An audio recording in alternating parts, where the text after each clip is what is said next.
Welcome to the Informed Pregnancy and Parenting Podcast. I'm your host, Dr. Elliot Berlin, and today we are doing the after story of a photographer and new mom who just gave birth very recently to her first baby. Back in the pre-birth episode, we talked about her desire for a natural, unmedicated home birth, and she enlisted a group of people to help her out. And today she's here to tell her story with the help of her doula, Richelle Monae and Nina Phelan. Welcome to the podcast. Thank you. Hi. Thanks, Elliot. Nice to be here. Yeah. Okay. So many cool things running through my head. First of all, Richelle, nobody can see you, but I can. It's my first time seeing you since you gave birth ish that week, and you look different. I do? Totally. I look different? You're wearing a blue bracelet. That's why. That's what different. It is. Yeah. It's that blue bracelet. I look smaller? Yeah, your face didn't look like swelly to me when you were pregnant, but now it's like super chiselly. Cool. Thanks. Am I wrong? Am I making sense? Yeah, you make sense. How was the end of your pregnancy? The end of my pregnancy, I was anxious. Do you remember, Nina? I kept calling or texting you. I'm just like, okay, I'm feeling this. What does this mean? Am I in labor yet? So I was anxious because I wanted to meet him, Dakota, my baby. And also, I wanted to not feel so uncomfortable anymore. What kind of discomfort were you feeling at the end? Like I would wake up and it would feel like I ran a marathon the day before. So I was sore, my legs and my back a little bit. I was just always sore. Like I've been working out every single day and doing crazy, what is it called? Like those Spartacus workouts. It felt like you were doing that, or you were working out every day? No, I wasn't. I couldn't work out. It felt like I did. So I was really, I wanted to have him already, and I was just anxious to see what he looked like. And yeah, so I was really anxious. Okay, you were pregnant during the pandemic. You gave birth during the pandemic. You chose to give birth at home. That was your plan. Why home birth?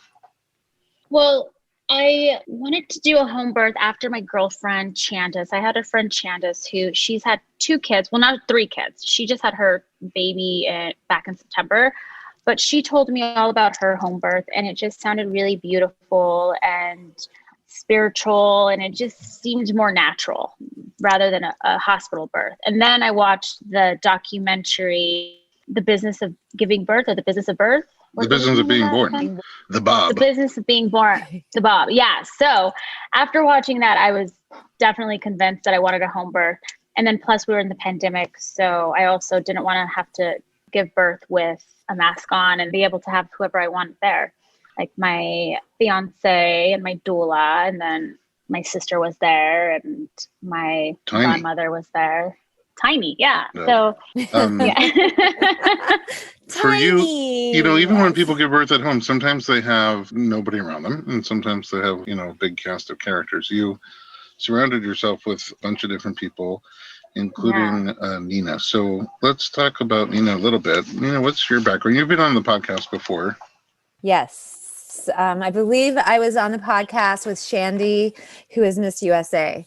Yeah, so it's Miss USA Home Birth, and it was a very cool, beautiful home birth. And I asked Shandy to come talk about how she pulled that off. And she said, I couldn't possibly tell you unless we bring Nina, because she made it happen. It's one of our more popular episodes. People listen to it and they just get a lot of inspiration from the whole story. But you do a lot of things. You wear a lot of different hats. I do. I'm a prenatal yoga teacher, a doula, hypnobirthing, childbirth education teacher. That's the foundation of the work that I do. Mindfulness, meditation. I am currently in midwifery school, so that's super exciting. Yes. Wow. I don't know if I'm going to be a practicing midwife, though. I'm taking, we're in COVID, we're in quarantine. I'm thinking, it's something that I've always wanted to do. And if nothing else, it's going to make me a better doula and educator. So I'm loving it. So many things going off in my head, but we can talk about those later. But I didn't even realize there was still room on your business card for more little letters afterwards. You're going to have to get one of those 8.5 by 11 business cards. Totally. So, Richelle, when you got together and hired Nina, were there specific elements in there in that big toolbox that you were looking for? Honestly, I didn't really know much about having a doula. It was always like the midwife. But then my friend Candace told me, like, you have to have a doula, because her first birth, she didn't have a doula. And her second birth, she had a doula. And so she told me the second time around, it was just like night and day, like just the difference of having a doula. So then I actually found Nina on Yelp. How crazy is that? Wow. Yeah. And I just started to read all the reviews, and she had great reviews, and I called her and I liked her. We talked, and as you can tell, like, she's so warm and charming and just amazing. And yeah, I knew right away. I was like, that's my doula. I want her at my birth. Yeah. That's awesome. I mean, everybody could use a little Nina in their life. Oh, Yeah. you guys. Nina's awesome. We love you, Nina. I love you both too. Oh, this is getting out of control. It's a love fest. I've totally lost control. Okay, and then you had other people on your team too. You had a midwife. And did you find your midwife on Yelp? No, Nina. Yeah, and she also gave me you. Oh, well, you can't win them all. I come with the team. Here we go. Yes. She does. What else do you need? Do you have anybody good for carburetors? Okay, so you seem to know everybody. Yeah. So you have your midwife and your midwife assistant. And then Carson was there as well. What's kind of cool is, you're one of those houses where it's like no shoes in the house, kind of. Yeah. Yeah, for sure. So, you just know it's a big cast of characters when you walk in, and the welcome mat is overwhelmed with all sorts of different sizes and shapes of shoes and styles. I hope she got a picture of that. That would just tell the whole story for me. Oh my gosh. I don't know if she did. I don't think she did. Well, we could reset that. That's no problem. Yeah. How did you guys work together to prepare for birth, mind, and body? So first she had me read the hypnobirthing book. So I read the book, and then we had meetings. Like, she'd come over and we'd have tea, and we'd do all our exercises and talk. We did a lot of talking and just getting to know each other. And then she was just so wonderful with explaining to me how everything was going to go down, because in the hypnobirthing book, it makes you believe that you're going to have this super like painless, or just like it's going to be painless, and you're going to just let your body do the birthing. Well, that was the idea I was getting. So she had to like bring me back down. She's like, no, there's still going to be some discomfort, but like she just explained to me how there's going to still be some pain. It's not going to be painless, but it's going to be a lot easier, with the tools that we have. So these tools that we use were like affirmations, breathing techniques, basically just zoning into your body and just being in the moment, and not allowing yourself to go off into like this crazy, like out of control, like you don't know what's going to happen, like fear. Are you kind of a meditator beforehand? Meditation being self-hypnosis. Are you kind of a meditator? Yes, actually. I love doing yoga, and I love to meditate, and it helps. It helps me because I can be very like stressed out. And when I'm stressed out, I feel like I lose focus of myself and like my goals and everything. So meditation definitely helps me. But the kind of meditation that she was sending me were more like hypnobirth, like where I was falling asleep to it and just like allowing myself to like go into a different world. So it's a different kind of meditation. The meditation I do is more just with like breathing and just trying to like quiet my mind. Yeah. It's kind of funny when you're stressed out, it still kind of seems mellow. Me? Yeah.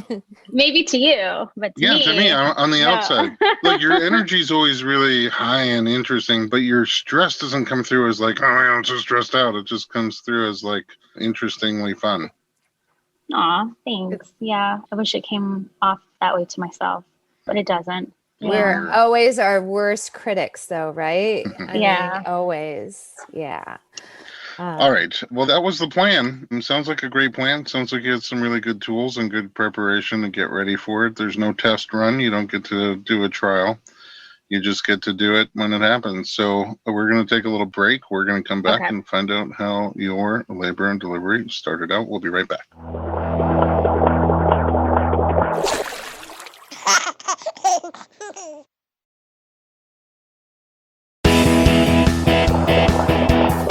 Welcome back to the Informed Pregnancy Podcast. We're talking to Richelle Monae and doula Nina Phelan. All right, how does this party get started? I mean, were there false alarms? Were there like, maybe this is it, maybe this isn't it? Or was it like, boom?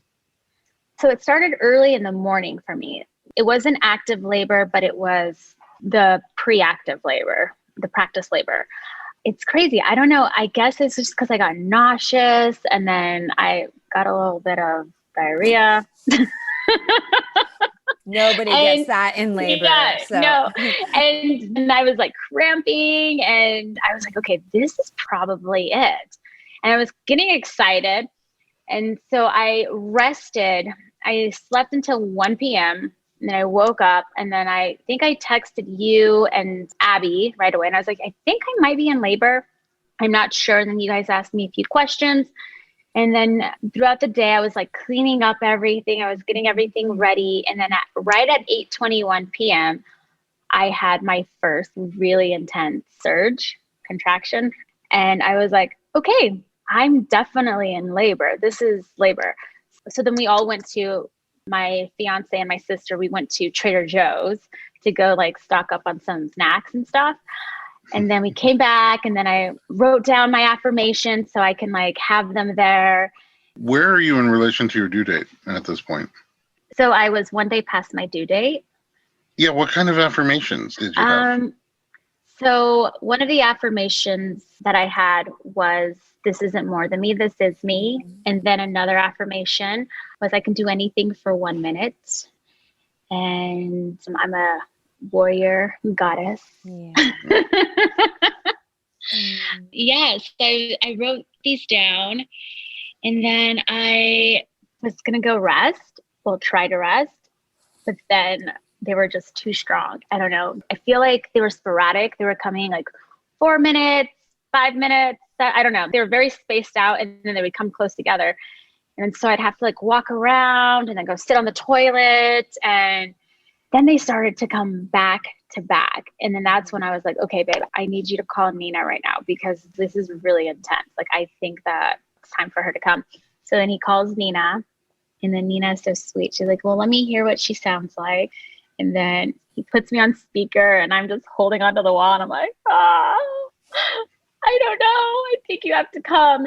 And then she told me just to get in the shower and then, you know, she'll be there in 30 minutes, take a shower to get into the bath. So I did both. I took a shower for a little bit and then I got into the bath and then she got there and she's just magic. As soon as she got there, yeah, it was so sweet. Do you remember what time that is? No. I looked at my texts before we got on and it was about 4 a.m. Oh, 4 a.m. Okay. Yeah, and I texted you too. Yes. Early in the morning. Yeah. I was like, he said he was going to sleep, but he was going to sleep by his phone. I was sleeping with one eye open for you. What happened? Did I miss the text until morning? I think what happened was you went to the office at 5 a.m. that day and somehow you just missed it. And then a few hours later, you're like, I'm already at the office. It was 6 a.m. And you're like, I'm at the office. And we're like, what? It's so early. That's crazy. I do office from 6 to 6. So birth is usually the other 6 to 6. Yeah. And somewhere in there, a sandwich that Hootie makes me. All right, so it's 4 a.m. and because you made it kind of seem like, oh yeah, it was 8:21 p.m. and then all of a sudden, like an hour later, I was like, Nina, but it wasn't. You had labor. During that time, were those different things? Did they help you feel more relaxed and in control, like you're sitting on the toilet or getting in the shower? Yeah, the toilet really helped. There's something about the toilet, and then the shower was great, but the tub.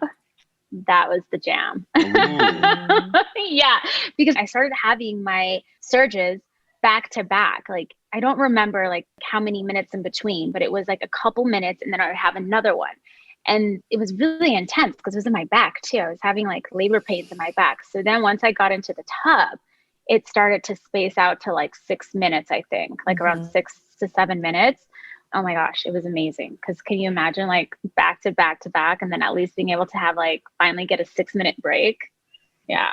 It was intense. You were having a lot of back labor. The baby was ROA, so that means like baby wasn't in the optimal position. So Richelle was just feeling it all in her back, and the body was working so hard to move the baby. And so she wasn't getting a break. And I remember the moment, like when you were in the tub, and I just saw your whole body just literally exhale.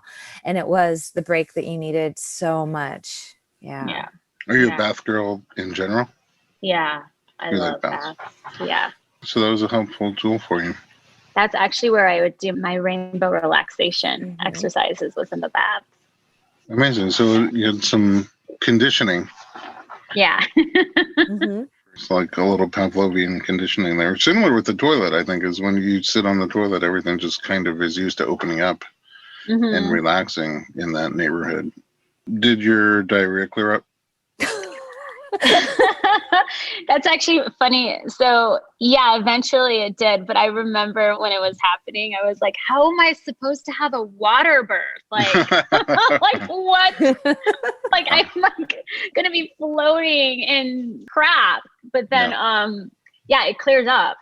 Oh, just in the nick of time. Yeah. Exactly. So from that time, like 4 a.m., you're getting a little bit of a break, but still kind of intense labor and still in your back. So how do things progress from there? Well, were you already in a daze at that point, or? Yeah, I feel like it was just all like a blur. So I know Nina eventually was like, okay, we should get out of the bath and like, let's walk around and like, let's go up and down the stairs. Why? Why? Yeah, what was that recommendation for? To help reposition the baby. So at that point, she had gotten some rest, which was beautiful. But every time she was having a surge, a contraction, she was still feeling it really intensely in her back. So, you know, to help reposition the baby, to create some pelvic mobility, getting her out of the tub, I had prepped Richelle for months. Every time I would come to her house, she has this big staircase. And I say, see those stairs? I love stairs and birth. And she's like, oh, okay. But man, it's hard walking up and down those stairs when you're in labor. But it's one of my favorite things to do because it can really open things up and bring the baby down in that optimal position. So we did a lot of that. Was Abby the midwife there already at this point? Not yet. Yeah. No, she wasn't. So the stairs, I remember when you told me, I was like, oh, okay, that'll be easy. No problem. I got this. And then when time came, I'm like, okay, here it goes. Not easy. Not easy at all. Not easy at all. You're amazing. You're a rock star because I know how hard that was. I know. And you did it. And you did it. I kind of wonder for you, was time a thing? Were you aware of the time? No, just kind of a blur. Not at all. Yeah. I think I lost track of time. Like, as soon as I was in the tub and then Nina was there, and then all of a sudden, like the surges were so strong and I didn't care anything about anything, only just like trying to like remember all my tools and just like get through each one. What happened next? After the walking around, so I got back in the tub. Stairs. Oh, you went back to the tub, your happy place. Like, okay, we did this. Let's go back. Because then it started to go back to back again. Well, wait. No, we didn't get back into the tub. We were trying to do things to position, right? Like we did the scarf thing. The rebozo. Yeah. Rebozo. Okay. We did that. That was a little intense. Yeah, that was very intense. And again, you know, just to help reposition the babies, to give you some relief. So we did some rebozos. Were you off the edge of the bed, like down on your forearm? We were on the bed and on all fours and just, shifting away. She was shimmying away on my tum-tum. Yeah, shimmy. It looks easy now. I know. I was like, okay, brace yourself, Richelle. Then back in the tub. Yeah, and then we went back into the tub, right? You earned it with all the stairs and the shimmy. Yes. Yeah. Totally. That was amazing. Did you get the sense that you were making progress? I felt like the baby was shifting. I don't think so, because I just felt they were still like back to back when I was out. And then the only time I had actual comfort was when I was in the tub. And then it's funny because we were waiting for Abby, my midwife, to get there. And I was like, I can't wait till she gets here, because then I thought she had a trick up her sleeve where she would be able to like magically move the baby so I wouldn't feel any more pain like that. Yeah, but then when she Fake got news. there, fake news. When she got there, how far along was I already? I don't remember, to be honest with you, but can I backtrack just a little bit? Because right before she got there was Richelle, one of the most incredible moments that I have ever been witness to in my life. So, labor was hard. She was having a lot of back labor, and she's in the tub, and Jamie, her fiance, is there, and he was so present and attentive, and her sister was there, and I was there, and Rochelle's trying to find the rhythm and the comfort, and she made this noise, just like this, oh, and then I just took off with that and did an om. And then Jamie started doing the om. And all of a sudden, all of us in the room, Richelle is in the tub, and every wave, every surge that she had, it was like all of us in unison. I know this sounds cheesy, but I felt like we were in this portal, in this beautiful portal. And that's really when time stood still. It was incredible. And I think we were doing that for over an hour. Yeah. Wow. Yeah, It we were. sounds incredible. And, I was thinking about you from 6 to 6. I'm like, oh my God, I wonder how she's doing. I hope the baby's out by now. I did not picture the portal. But Nina, do you keep track of how many births you've attended? Yeah. Roughly where you're at? I'm probably around 300. Okay. So yeah, to be at 300 births as a doula, not like a doctor that comes in the last, half hour, as a doula, and to be there for hours on end at 300 births or so, and to really still have a moment like that strikes you as so powerful and so moving, it just must have been incredible.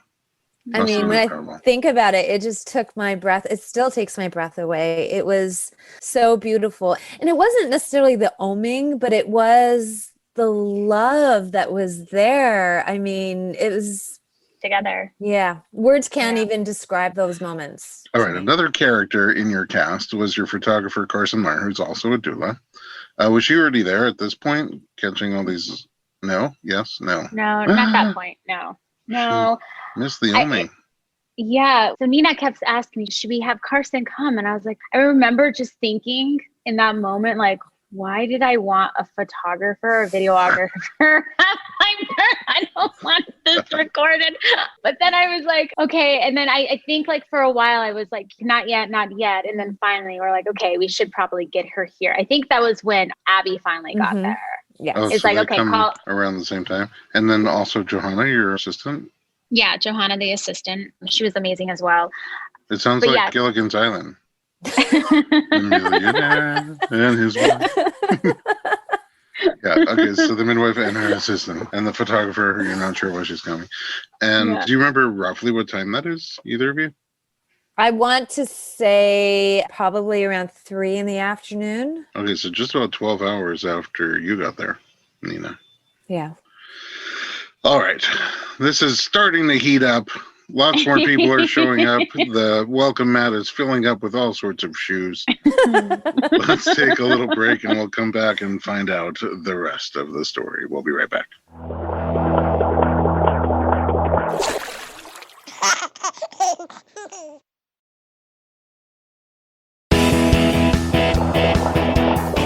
Welcome back to the Informed Pregnancy Podcast. Things are heating up at Richelle's birth. Okay, people show up.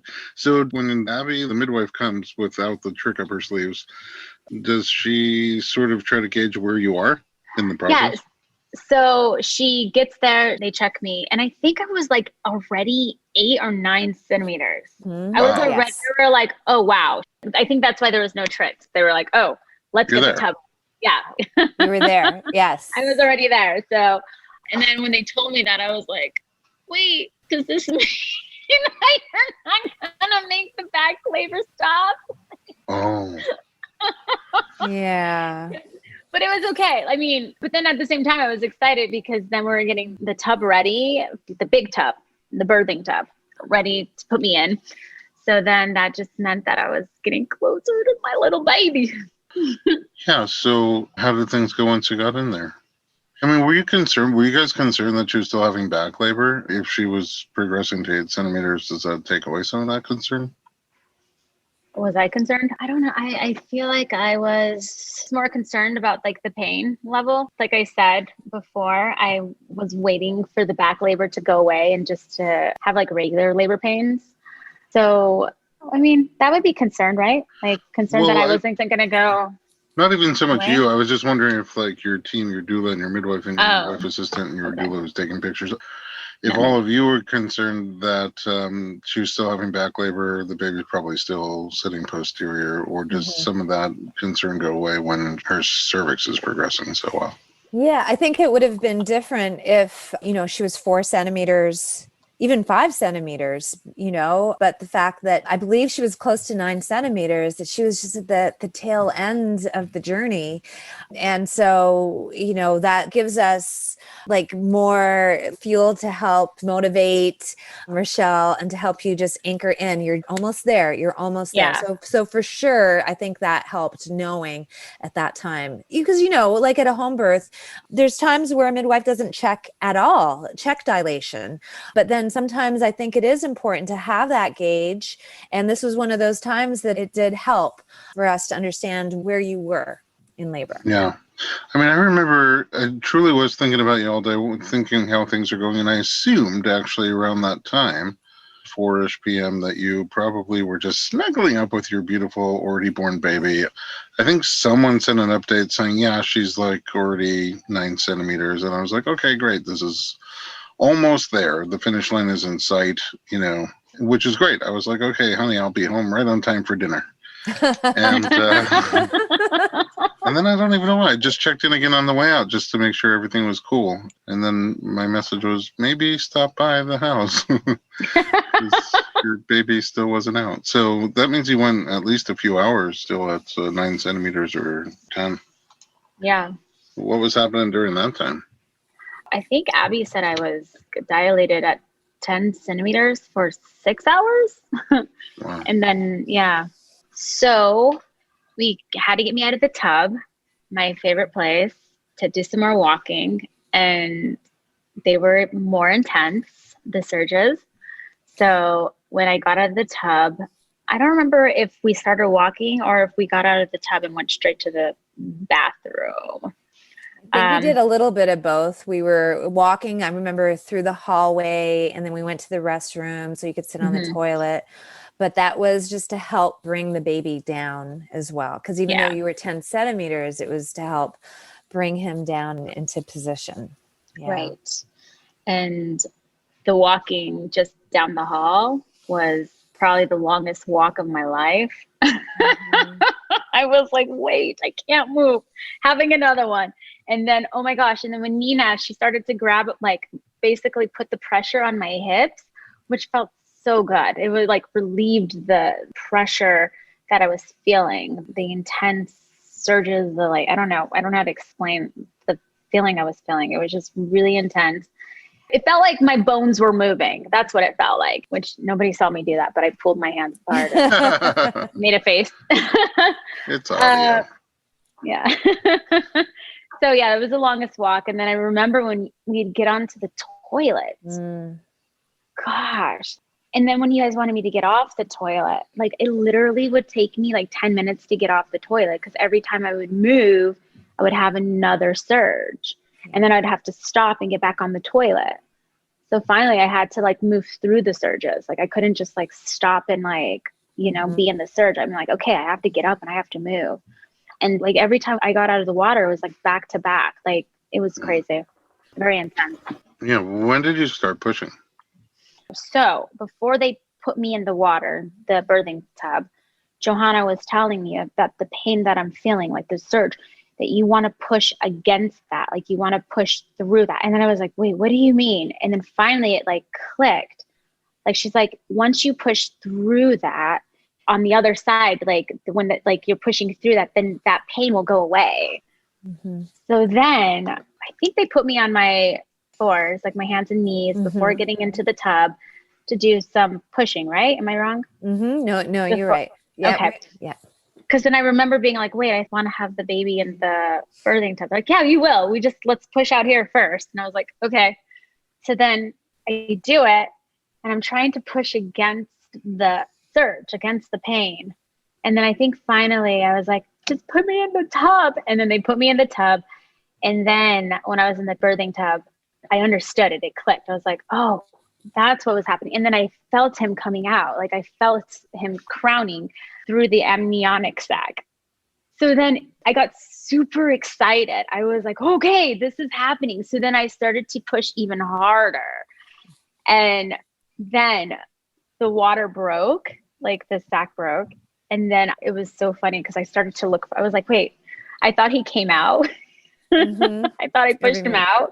And then I remember looking for him, like, wait, where is he? And they're like, oh, he went back in. So your water just broke. Anyways, that was a moment. I was like, okay, so we have to go through pushing again. And then once that was a moment. That was a moment because I remember you thought he was born because you put your hands down and you're like, where is he? Where did he go? It was like, what happened? Like, oh, he got sucked back in. And I'm like, wait, what? That means I have to keep pushing? I thought I was so close.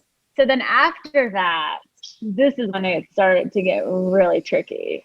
I don't know, like when that happened, did he go back in and then like change positions, do you think?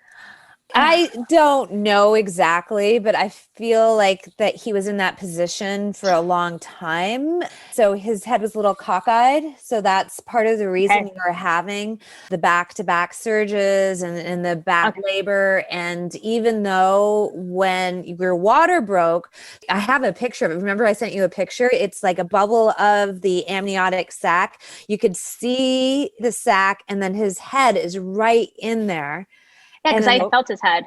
The sac broke, and for whatever reason, he did come back up, but I think his head was always in that position. Again, I don't know for sure, but I think it was. Okay. So, yeah, after he came back up, then, I had to continue to push. But at that point, it felt like I was pushing up against a wall. Like the whole thing changed. Like the pushing, like before that, like I was able to push through the surge. But then after that, like I literally could not push through that surge. I could not get past that point. And then I don't know how many hours I was pushing in the tub. I mean, was it hours that I was pushing in the tub? And I kept pushing. So then finally I was just exhausted. I started to feel like I was pushing through a wall. And like I couldn't get past the point where like I could feel his head coming out or crowning. And I was exhausted. Like I remember just pushing and pushing and pushing. And then finally I was like, I need a break. Because at that point, I wasn't pushing as hard as I was pushing before. I lost the like power. I lost my strength. So I needed to rest. And I remember laying on the edge of the tub, just resting and then wanting to just take a nap, but not able to take a nap because there was another surge. And I'm like, okay, here it goes again. And then like going back to like, once it was over, I would like be falling asleep and then I would have another surge. So finally, Johanna was like, okay, we have to get you out of this tub. And I was like, I did not want to get out of the tub. I was like, no, please, I can't get out of this tub. And then finally, I got out of the tub. I did it, guys. I did it. And it was so hard. Yeah. And they tried to make me walk again, right? It was with you, Nina? Were you? Yeah. They were walking me down the hall. I couldn't even make it. I couldn't even make it down all the way to the nursery. So we had to turn around and we had to go to the bathroom. And then I was in the bathroom for a while. And then finally, Johanna's like, okay, let's take you to the bed, Johanna and Abby. And then they wanted me to give birth on the bed, which was really sad to me because I wanted to have a water birth. It's definitely disappointing. Well, at that point too, it was to help you feel more and to feel grounded to get the baby at a certain point. And then what the plan was, though, once the baby was at a certain point, we were all going to bring you back into the tub so you could have the water birth. But That was the plan. That was the plan. Yeah. Okay, what happened after that? So I finally get on the bed and then couldn't lay on my back. Then I laid on my side because then they're like, okay, then just lay on your side. Because there was too much like pressure on my back to lay there. I think he was right there, like, right? Like on my back. That's probably why I couldn't lay on him. So then I don't know what Johanna was doing, but she was down there and she had her, like, every time I would have a surge, she would like put her fingers in me and like do like, I don't know where she was, like the pressure somewhere, but it worked. It made me push harder because whenever she wasn't there and I was trying to push on my own, I couldn't push as hard with her there, like putting pressure down there. So it was crazy. I kept pushing, and then every surge, they're like, okay, you're getting a little bit closer. You're getting a little bit closer. And then I remember, I don't even know, or like maybe the 10th one, or I was just like, is he almost crowning? Like, is he crowning yet? And they're like, no, not yet. And I was like, oh my gosh. And in that moment, I was just like, I don't know how I'm going to get this baby out. Like, I don't know how I'm going to push him out. Like, I don't have the strength anymore. I'm so exhausted at this point. I can't muster up like this super power strength. It was just so hard. Once in a while, a birth is just unpredictable and interesting, and you want to hear the whole story, but the end of the podcast comes. So we take an extra break and we just come back and have another segment, which is what we're going to do right now. We'll be right back.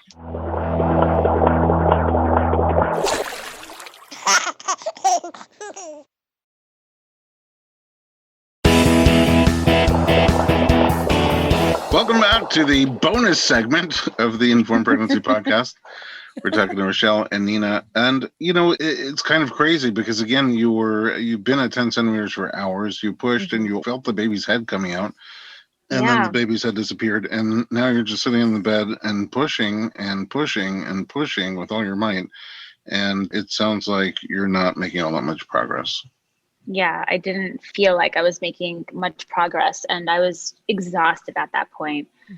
So then we moved me to the toilet again, which then like Abby, my midwife, she's like, okay, so, like they left me alone. They're like, whenever you have your surge, push. And I was like, okay. So when they left me alone, I did not push. I was like falling asleep on the toilet. I was like, I can't push anymore. And I think my sister was in the bathroom with me. And I remember just telling her, I was like, I might have to go to the hospital and have a cesarean. Like, I don't know how I'm going to be able to get him out like this way. Like, I wish I could just take a nap, like be able to like take a solid 4-hour nap, or like even an hour nap, just to like regain my energy and my strength. But that's not possible when you're having the surges back to back to back. So then finally Abby comes in and she asks me, she's like, have you been pushing? And I'm like, a little bit. It's like, a little, not so much, no. And then she's like, okay, I'm going to check you. And then so she checks me, and then she's like, okay, I'll be right back. She leaves the room. She leaves the bathroom for a second. Jamie comes in. He's like checking in on me. And then she comes back and she's like, okay, we have to get you off the toilet. We have to get you back on the bed. And I was just like, okay. Because it took a lot to just move from one place to another. So then I moved myself to the room, to the bed. But that's when we called Jamie. Jamie called you because Jamie was concerned at this point too, as well. So we contacted you, Elliot, to see, are you around? Do you want to stop by? Got anything to do? And so he was on his way. Elliot was on his way. And then they let me know that they had called you and that you're on the way. And I was, okay, thank God.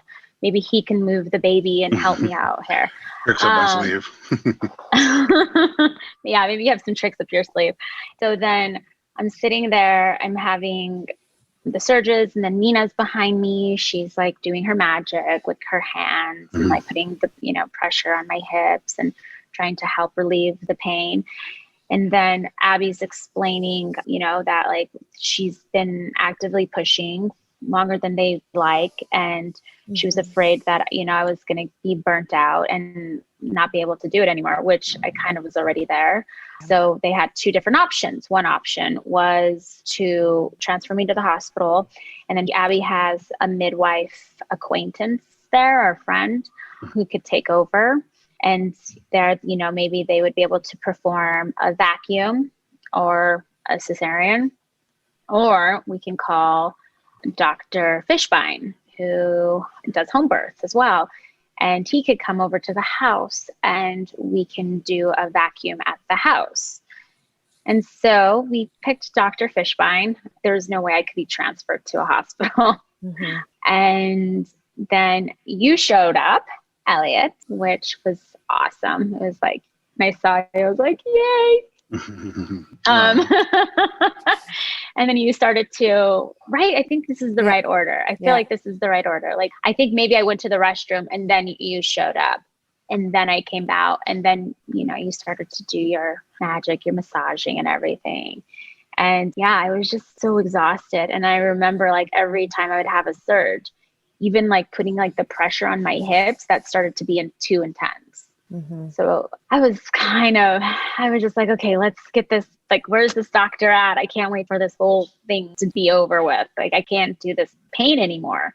Dr. Stu got there pretty quickly too. Yeah, he was there fast, really fast. Yeah. I still remember he walked in the room and he, like, without skipping a beat, he walks in, hi, I'm Dr. Stu. Oh, there's a lot of people in this room.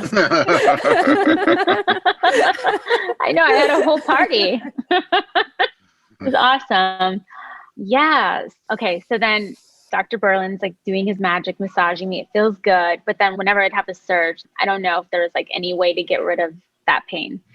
So finally he gets there, Dr. Fishbein. And then I went to the restroom. I had to go to the restroom after that. And then he gets there. And then I remember talking to my godmother's son, who's like my brother, on the phone, just telling him what's going on. And we did some praying and stuff. Yeah. And then Dr. Fishbein got there and then I met him. He was like, okay, so we're going to have to sit you down and we're going to have to see if we can perform the vacuum. And I was like, wait, there might be a possibility that we can't do this. So they sit me down. Well, I sit myself down, but I did not want to sit down because it was very painful. Yeah. And then he checks and we were able to perform it. So then he was like, okay, we could do this. Then, this part is really crazy. So the vacuum is like a suction cup that he has to put on the baby's head. And since the baby's not crowning, he had to like put it inside of me and then suction it on his head. And that was really painful. That was really crazy. And then he told me, okay, so I'm going to be pulling and you're going to be pushing at the same time. And I was like, wait, I have to still push? I'm like, oh my God, I don't have any power to push. And then he's like, you also have to put your legs back. And I was having the hardest time putting my legs back. It was just like my body exhausted. Oh my gosh, you were so tired. I was so tired. So then I put my legs back. I think, were you holding my legs too? I think I was behind you. I was holding your head and your shoulders. Yeah. Okay. I had one leg. Yes. And then I don't remember who was on the other side. I think Jamie did. Probably Jamie, yeah. Okay. So my legs were held back because I kept like pushing them forward. And then we started to do, a surge came on. And so I start pushing, he starts pulling. And then he pushes down on my stomach. And I literally thought I was going to pass out. I was like, oh my gosh. And I think I even yelled at him. I was like, stop doing that. I was like, oh my God, what's going on? And then he's pulling. And then the suction cup pops off. Yes. And then there's blood that like splashes everywhere, like goes everywhere. And in that moment, I thought my baby was dead. Like I thought maybe like his head was ripped off, or I don't know. It was just so intense. It was a scary moment. It was so scary. And then everyone's like, no, don't worry. Don't worry. It's not the baby. It was just you. The baby's okay. And then they checked the heartbeat. The heartbeat dropped, obviously. So I think because he was further down, right? Mm-hmm. So then we had to do it another time. And then Dr. Fishbein told me, if we don't get him out this surge, then we're going to have to cut you down there. And so I was like, oh gosh, I definitely don't want to be cut down there. So this is when I like tried to muster up more strength and power. And then I think, I don't know if you were telling me like, you're a warrior, like you're a warrior goddess, you've got this, you can do this. And so then we put it back on, and then we start the process over, pulling and pushing down on the stomach. And I don't know what else he was doing on my butt, something. I was like, what are you doing? What's going on? So much is going on. And then I'm pushing and I'm pushing. I'm like, okay, I can't do this. And they're like, yes, you can. Yes, you can. You can do this. Keep going. And then like, keep pulling. Like I keep pushing. He keeps pulling. And then all of a sudden I see my baby's coming out. And then I don't even know. Like I just started pushing even harder because like I saw him pulling him like with his head. And I was like, oh my God, help more. Like, because I didn't want him to like, it looked painful. And he finally came out, and then they put him on my chest.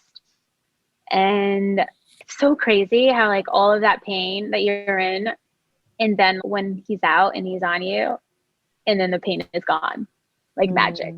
It's wild, because then it was just like a switch flipped, and I was exhausted, but I had my baby, and he was in my arms, and he was alive. And then, yeah. It was beautiful. And I remember during my birth, I told Jamie, I was like, I'm never doing this again. This is the only child we're having. I'm never don't ask me for another kid, because this is it. And then afterwards, I mean, not right afterwards, but after like a few days later or whatever, I'm like looking at my baby and I'm just like, wow, I can definitely do this again. And I would definitely do it all the same way. I would do a home birth hands down again. And it was a journey. And Carson, she got it all on video and she got the pictures. And I'm so happy I hired her to do that, because she actually just sent me the video yesterday and I watched it like 5 times already. And it just brings tears to my eyes and it's so beautiful. And it was very intense, but it was so worth it. It was worth it because I have something so beautiful. And then like right afterwards, you don't feel the pain anymore. The pain is gone. And it was just like a memory of pain. Like, I don't even remember exactly what the pain felt like. I just remember like how intense it was. Wow. First of all, a couple of things that were memorable for me from your birth is you have, I think, one of the best soundtracks I ever listened to. The music at your birth was kind of incredible. Thank you. A lot of songs I've never heard before. I don't know where you pulled them out of, but it set an amazing kind of scene, a background. Number 2, there was one of those moments where you just screamed out, I can't do this. And because you have so many people in the room who are doulas, even though they weren't, you had a doula being your doula, but your photographer was a doula and your midwife and your midwife assistant. I was there. Like all of a sudden as a chorus, like this beautiful chorus was like, yes, you can. It's so cool to see that.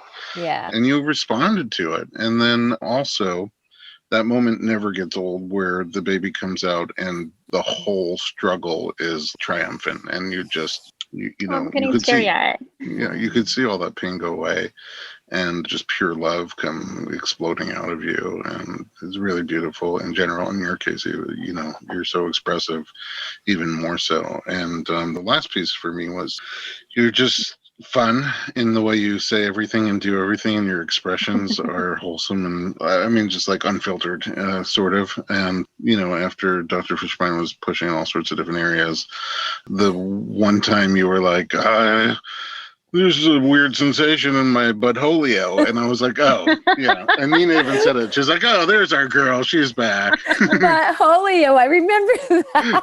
Polio. Yeah. It was just watching you come back to your full consciousness was kind of magic. I mean, it was definitely something, you can't really explain, but it was just so beautiful. Like, like it's like you're in this war, right? You're like, okay, I have to do this and it hurts. And then finally, like, you like triumph and you get him out and he's there. And then all of a sudden, like, it's just oxytocin and love, and it was worth it. It was completely worth it. Like, all the pain that I felt was worth having that moment of having him in my arms and like seeing him and being able to be a mom and then latch him on. And, it was beautiful. And I definitely think the pain and the struggle made that moment even more magic. Like, wow, I did it.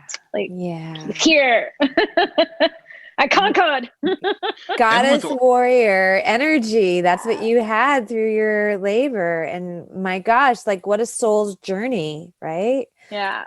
Two things. If I remember correctly, with all of that intensity, did you not even tear?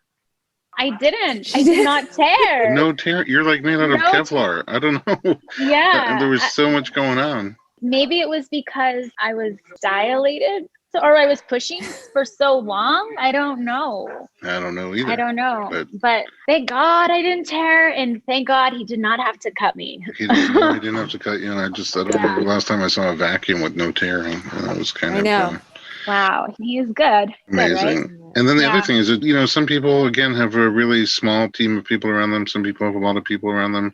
You had a lot. And it felt like everybody was a puzzle piece in a puzzle that was complete for you. But did it feel that way to you? Yeah, it definitely did. Everybody played a different part. Nina, her energy there was amazing. She was there almost like the whole entire time. Incredible. You were there the longest. It's insane. It's crazy. And then like Abby and Johanna, like they were the ones who were like, okay, Richelle, I probably would still be in the bathtub right now. I can't move, guys. But, they were the ones who had to like crack the whip and be like, all right, let's get this going. And then Johanna with I don't know what she was doing down there with her like magic, like fingers making me push harder. And then Carson, like so lovely, like just there and then like getting it all. And then also giving me her sweet words of wisdom and then trying to soothe me. And then my sister, and it was just beautiful. And then even like my godmother with the praying at the end, like that whole thing was amazing. Like we forgot that part in there. Like there was like a beautiful Yoruba prayer on speaker while I was pushing and he was pulling. Yeah. I remember Dr. Stu kept being like, what is that? What's going on back there? What's happening? And then Jamie was such a supportive. Oh my God. So supportive, and he's just so concerned. And it's crazy because Jamie, he works a lot. He's a hard worker. And I was actually a little bit like worried, like, okay, is he going to be present during the birth? Because he's always working. He's like 24/7. Like he just works all the time. And he was present 100%. And he was comforting, and he was just like everything. Like it was just beautiful. My sister and the whole support team, and then you coming and massaging me and also adjusting Dakota. Because, that was a very traumatic entrance. So having you there to check to make sure he's okay was definitely like huge weight off my shoulders. Dr. Fishbein was amazing. He was great. I remember Jamie got a little white like a ghost during that big finish there with the vacuum. And then Dr. Stu just went in the bathroom, gave him a big hug, and, he still talks about that. Mazel tov. And then just was like, okay, great. You could see the color come back into him.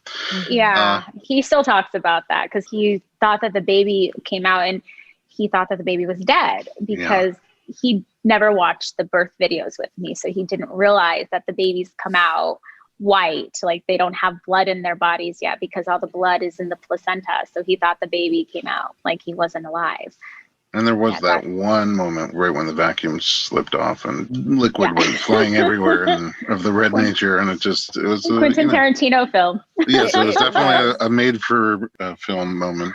Yeah. I was just going to say about Tiny, Richelle's sister, that moment with the blood. And she told me afterwards, she goes, I don't think I'm going to have kids. She goes, after seeing that, I'm done. Well, hopefully, just like you change your mind, Richelle, Tiny will change her mind too. Yeah, I think she will. She's young. All right, you guys. Thank you so much, Richelle, for sharing your personal story and for waiting for me. It was amazing. So you didn't have to, but I appreciate you waiting for me to get off of work. Yes, you had to be there. You couldn't have missed it. I'm hanging out with you. And in the end, it was like exactly 24 hours or something like that. Yeah. So, yeah. So active labor started at 8:21 p.m. And then I had him at 8:21 p.m. the next night. You are so crazy. Yeah. You're a goddess warrior, cuckoo nut. She is.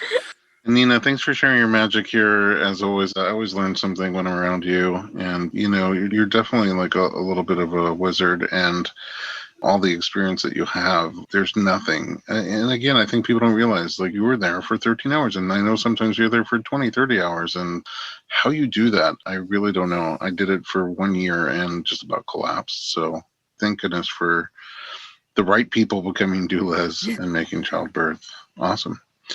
Even more awesome, but awesome in a supported way. I love you guys. It's time to go because this is by far a record for the longest podcast we ever had, but well worth it. And then we're going to have to get Ari back to find out her birth story. Yes. In the not too distant future. And Nina was also Ari's doula. Yeah, we're going to do another joint podcast. As soon as we can pin Ari down. All right. Perfect. At home, thanks for listening to Informed Pregnancy Podcast. If you have questions or a topic you'd like to suggest or anything like that, visit us at informedpregnancy.com, or you can send us an email to info@informedpregnancy.com.